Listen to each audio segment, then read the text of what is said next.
Bismillahirrahmanirrahim. Assalamualaikum warahmatullahi wabarakatuh. Waalaikumsalam warahmatullahi wabarakatuh. Alhamdulillahirabbil alamin. Nahmaduhu wa nasta'inuhu ala umuri dunya waddin. Asyhadu an la ilaha illallah rabbul alamin wa asyhadu anna Muhammadan 'abduhu wa rasuluhu an-nabiyyul amin. Allahumma salli wa sallim wa barik ala khatimin nabiyyin wal mursalin Muhammad bin Abdullah wa ala alihi wa sahbihi wa man tabi'ahum bi ihsan ila yaumiddin. Amma ba'du, ayuhan nas, ittaqullaha mastata'tum wasma'u wa ati'u la'allakum turhamun. Alhamdulillah, jamaah syukur yang dirahmati oleh Allah Subhanahu wa taala. Puji syukur kepada Allah sepatutnya kita haturkan, dan sepatutnya itu yang mewarnai awal dari kehidupan kita di pagi hari ini. Karena sebenarnya ada peringatan dari baginda Rasulullah SAW, man asbaha walais walladhi kana akbaru hamman dunyahu al-qamaqala. Ketika seseorang itu dia berpagi-pagi bangun tidur, ternyata langsung yang jadi pertama kali diingat, yang pertama kali tertangkap di pikirannya, yang pertama kali dia pikirkan itu tidak lain adalah dunia. Mungkin bangun, deadline-ku, pekerjaanku, saya punya pesanan begini dan begitu. Yang pertama kali ternyata pikirannya seperti itu. Ternyata Bapak Ibu dan yang dirahmati Allah, kemudian Rasul melanjutkan seakan itu Allah Subhanahu wa taala itu tidak punya bagian, tidak punya hak sama sekali untuk membangunkan dia. Padahal yang membangunkan dia itu adalah Allah Subhanahu wa taala. Makanya kan Rasul perintahkan kita untuk berdoa setelah bangun tidur. Jadi tidak langsung kemudian memikirkan tentang deadline, tidak langsung memikirkan pekerjaan, tidak langsung memikirkan tentang perkara-perkara dunia. Tapi yang pertama kali, alhamdulillah saya dikasih bangun, alhamdulillah saya dikasih kembalikan nyawa oleh Allah Subhanahu wa taala. Itu satu kenikmatan yang harusnya seorang hamba itu ingat pertama kali. Dan ketika ternyata seseorang dia bangun, bukannya dia berdoa, tapi langsung yang pertama kali dia pikirkan itu perkara dunia, nanti setidaknya ada empat perkara yang ditancapkan oleh Allah Subhanahu wa taala di dalam hatinya. Di dalam hatinya ditancapkan. Salah satu dari empat perkara itu, karena cukup panjang dari pembahasan kita tidak di situ. Salah satu dari empat perkara itu adalah syughlan la yafrah, kesibukan yang tiada henti, sibuk terus. Karena deadline pertama kali yang dipikirkan bangun tidur itu adalah pekerjaan. Saya harus menyelesaikan ini. Dia sibuk terus, di hari itu dia sibuk terus. Sibuk dengan urusan dunia, terus kemudian ketika seharusnya dia menyingkat, dia harus membagi waktunya untuk hal-hal perkara untuk hak Allah Subhanahu wa taala, dia enggan. Seharusnya dia memasukkan jadwal-jadwal ibadah, jadwal-jadwal sholat atau jadwal-jadwal Allah Subhanahu wa taala dalam kehidupan sehari-harinya, dalam jadwal sehari-harinya, tapi tidak. Dia lebih fokus untuk urusan-urusan karena dia pertama kali yang dipikirkan adalah dunianya. Rasul mengatakan Allah akan berikan satu kesibukan yang tidak ada habisnya. Sibuk terus, pagi sibuk, kemudian siang sibuk, kemudian sampai sore sibuk, malam masih sibuk lagi, hingga kemudian dia melupakan hal-hal yang lainnya. Padahal dan dia, Bapak Ibu dan yang dirahmati Allah, kesibukan ini bukan kesibukan yang baik, tapi kesibukan yang merupakan akibat dari kelalaian dia untuk mengingat Allah Subhanahu wa taala. Baik, maka sekali lagi Bapak Ibu dan yang dirahmati Allah, mari di awal pagi kita, di awal bangun tidur kita senantiasa yang pertama kali itu berusaha untuk mengingat kenikmatan Allah karena diberikan bangun, dikembalikan nyawa kita setelah kemudian ditahan separuhnya oleh Allah Subhanahu wa taala. Kemudian kita lanjutkan pembahasan kita berkaitan dengan fikih sholat. Kemarin sudah kita bahas tentang kewajiban atau bahkan rukun Al-Fatihah, bahwasanya Al-Fatihah itu merupakan rukun dari sholat dan fadilah-fadilahnya. Kemudian kita akan bahas tentang naskhul qiraah wara al-imam fil jahriyah, bahwasanya membaca di belakang imam dalam sholat jahriyah itu sudah dimansuh atau sudah dihapus. Nah, kita perlu perhatikan dulu apa yang perlu kita pahami, apa yang dimaksud dengan membaca di sini. Jadi yang dimaksud membaca di sini nanti sebagaimana di dalam hadis, setelah Rasulullah SAW awalnya itu Pak, awalnya Bapak Ibu yang dirahmati Allah, Rasulullah SAW itu memperbolehkan para sahabat untuk membaca, mengikuti apa yang Rasulullah SAW baca ketika sholat jahriyah, dan itu bukan hanya mengikuti secara di dalam hati saja, enggak, tapi agak jelas. Alhamdulillah, alhamdulillah. Ar-Rahmanir-Rahim. Tapi tidak begitu, boten dibuanterne, boten. Seperti jahriyah misalkan imamnya membaca buanter. Nah, terus kemudian sama-sama dengan imamnya enggak, tapi jahriyah. Alhamdulillah. Nah, jadi jahriyahnya agak sir. Ar-Rahmanir-Rahim. Terus kemudian juga dibacaan misalkan sabis gitu juga.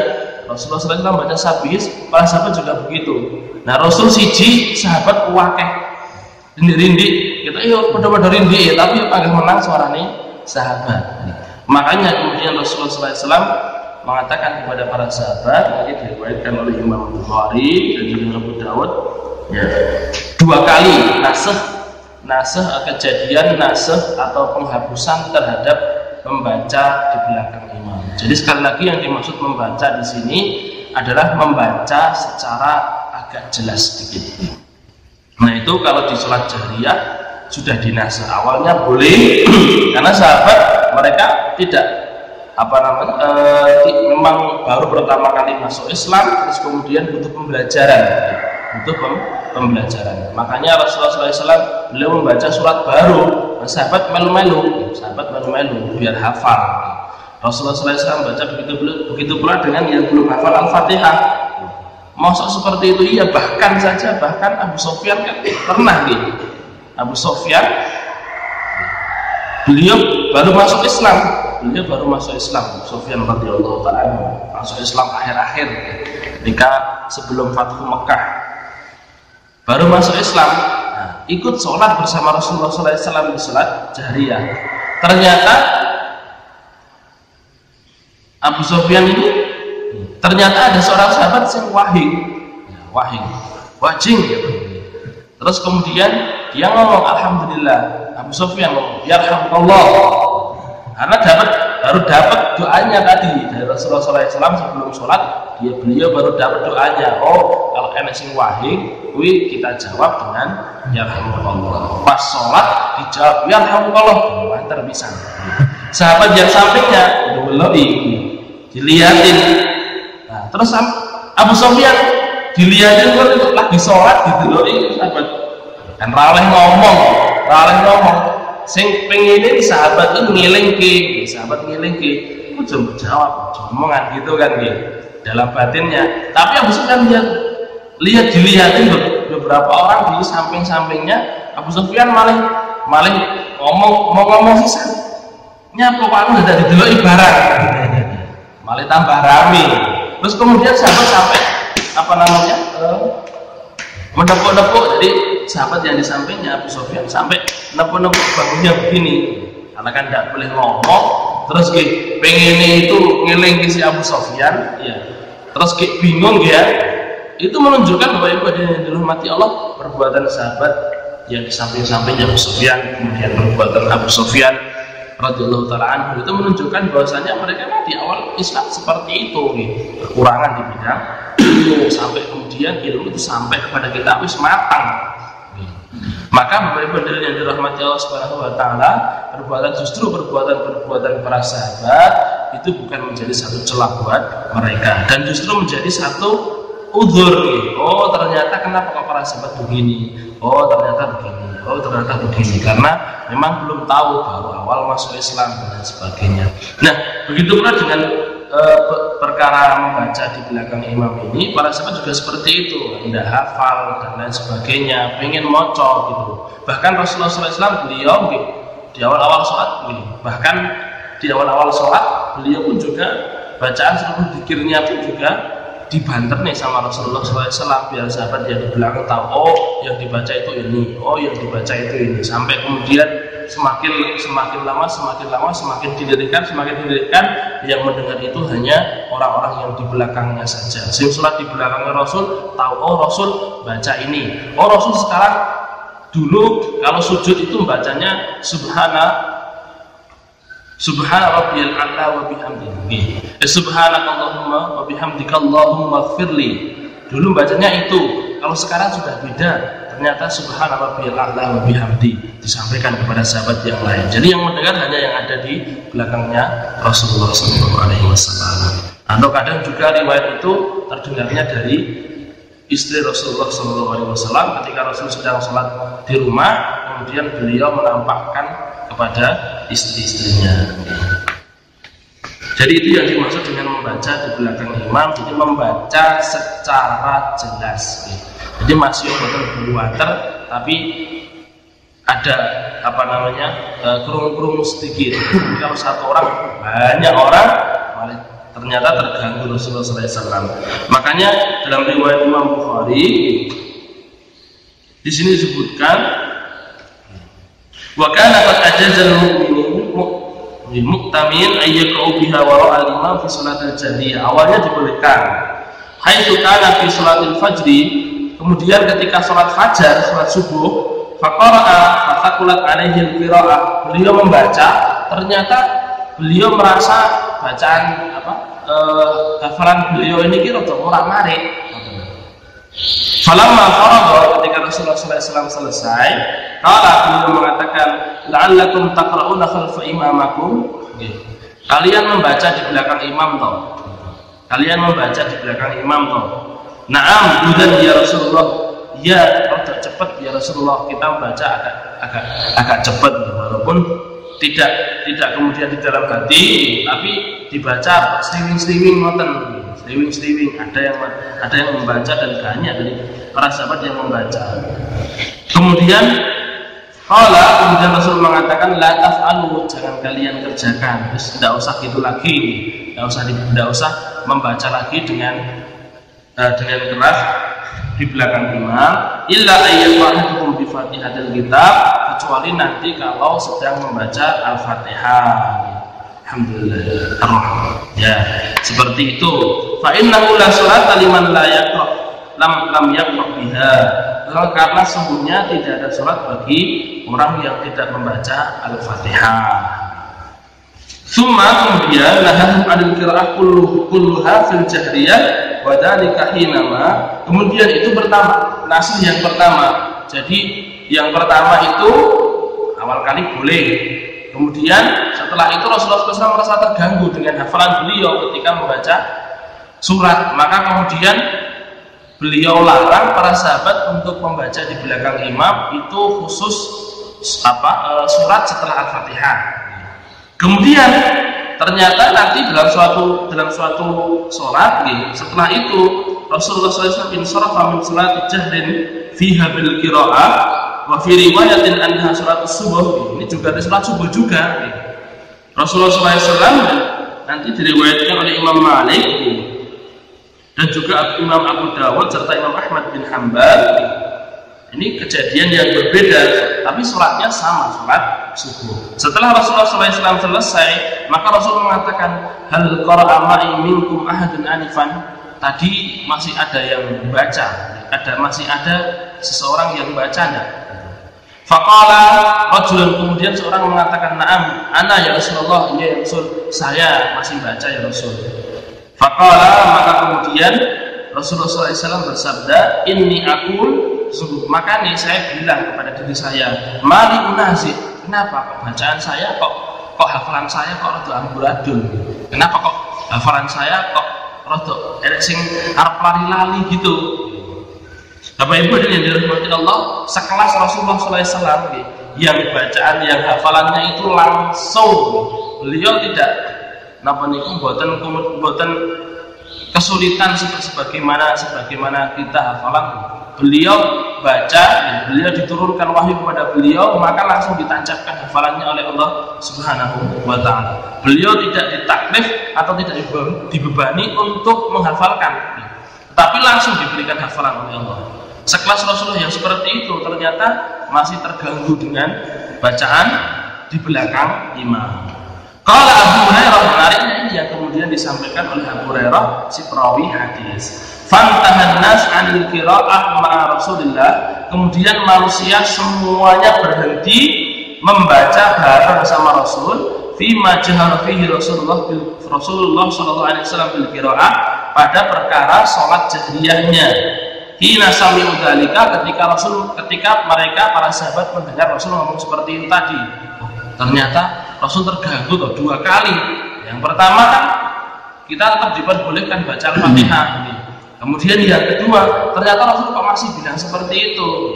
Wa qara'u fi anfusihim sirran fi ma la yajhar fihi al-imam.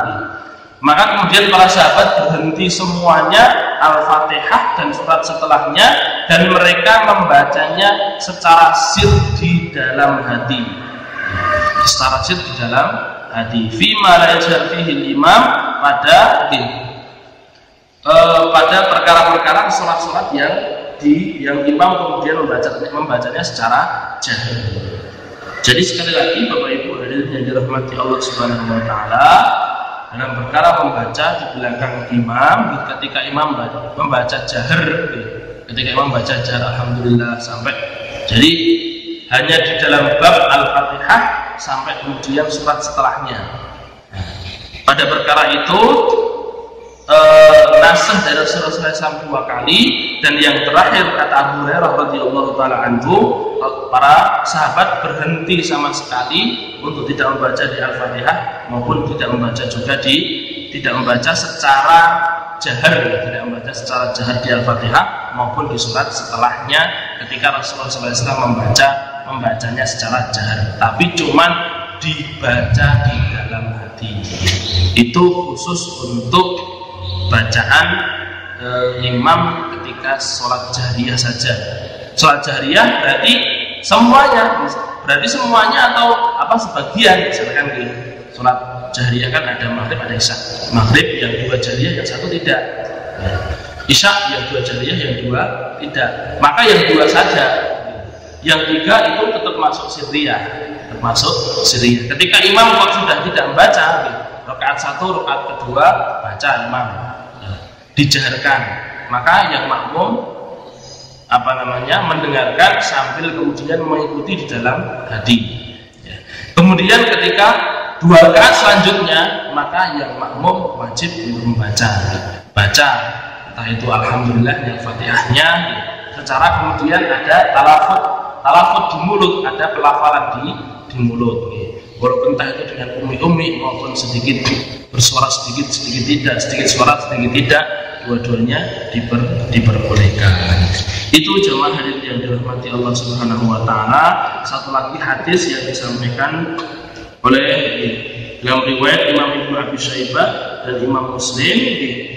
Hadis dari Rasulullah SAW, beliau mengatakan, innama ju'ilal imam liyutamma bih.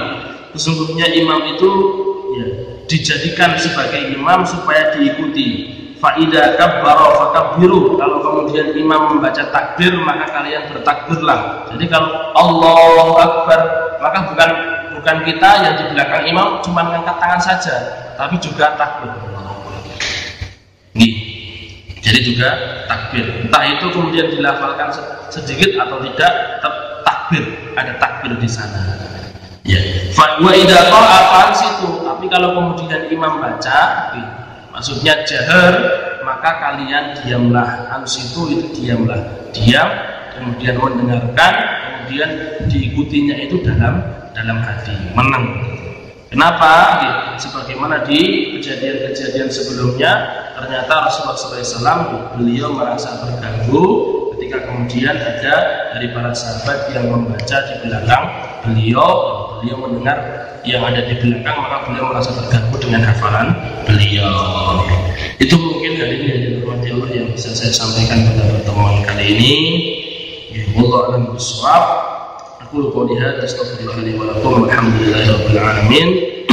Rabbana taqabbal minna innaka antas samiul alim wa tub 'alaina innaka antat tawwabur rahim. Sallallahu wa sallim wa barik ala Muhammad wa ali Muhammad. Walhamdulillahi rabbil alamin. Assalamualaikum warahmatullahi wabarakatuh.